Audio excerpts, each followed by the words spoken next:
돈이 뭘까요? 돈은 세 가지 기능이 있습니다. 첫 번째, 교환 기능입니다.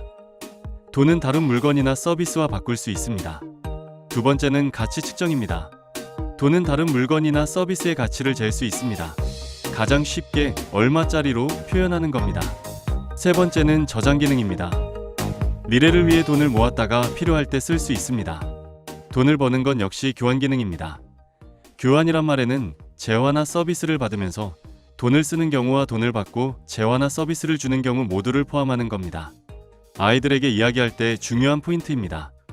가치를 늘리는 어떤 일을 했다면 우리는 돈으로 교환해야 합니다. 이 말은 세상에 공짜는 없다는 말과도 같습니다. 즉, 돈의 교환 기능은 합당한 가치를 돈과 바꾸는 것입니다. 가치 측정은 얼마짜리라고 말을 했습니다. 세상의 모든 것을 얼마짜리라고 말하는 순간 명확하게 가치를 비교할 수 있지만 가치가 적정한지와는 다른 문제가 됩니다. 어떤 사람이 하는 일의 가치를 연봉으로 측정할 수 있습니다. 하지만 연봉의 가치가 그 사람의 가치를 의미하지 않습니다.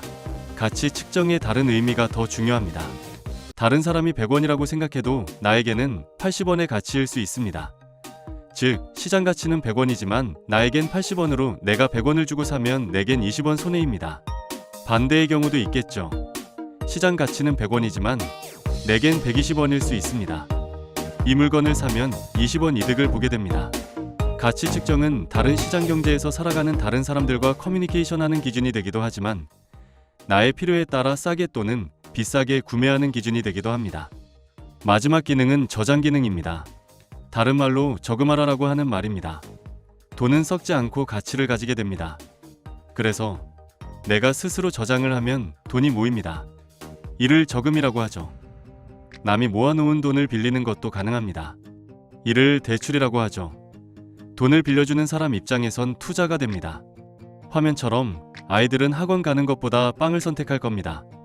하지만 어른들은 학원을 선택해야 하는 이유를 알고 있습니다. 아이와 돈 이야기를 하는 것은 이처럼 서로의 생각하는 가치를 찾아내고 가치에 맞도록 활용하는 것을 말합니다. 돈이란 것은 일반적으로 법정화폐를 말합니다. 법정화폐란 정부가 보증하는 수단입니다. 우리나라 법정화폐의 단위는 원이고 미국은 달러죠. 돈에는 법정화폐가 아닌 것도 있어서 구분하는 겁니다. 대표적인 것이 금입니다. 누구도 금을 돈이라고 부르지 않지만 돈이 아니라고 말하는 사람도 없습니다. 금은 돈과 거의 같습니다. 어른들은 잘 알지만 아이들은 잘 모를 겁니다. 요즘은 암호화폐도 있습니다. 거의 모든 정부에서 인정하지 않지만 자산으로 인정받고 있습니다. 항상 진짜 가치가 있는지 의심하는 사람도 있지만 못지않게 가치가 있다고 굳게 믿는 사람들도 있습니다. 암호화폐가 금의 위치까지 오를지는 앞으로 계속 뉴스를 체크해가면서 볼 일입니다. 핵심은 돈의 기능을 하는 것이 돈이지 돈이라고 찍힌 것만 돈이 아니라는 점입니다. 돈 공부를 하고 돈과 친해지도록 한다는 것은 돈의 세 가지 기능에 익숙해지도록 하는 겁니다.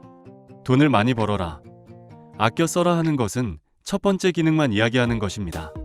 가치 측정은 나를 잘 아는 것과 이어집니다. 다른 이의 가치가 나의 가치와 같지 않습니다.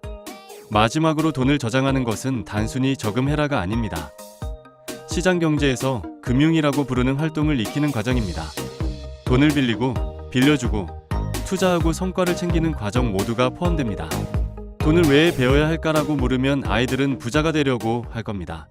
그럼 부자, 부유하다는 것은 뭘까를 생각해 봐야겠습니다. 다음 화는 부에 대해 이야기하겠습니다.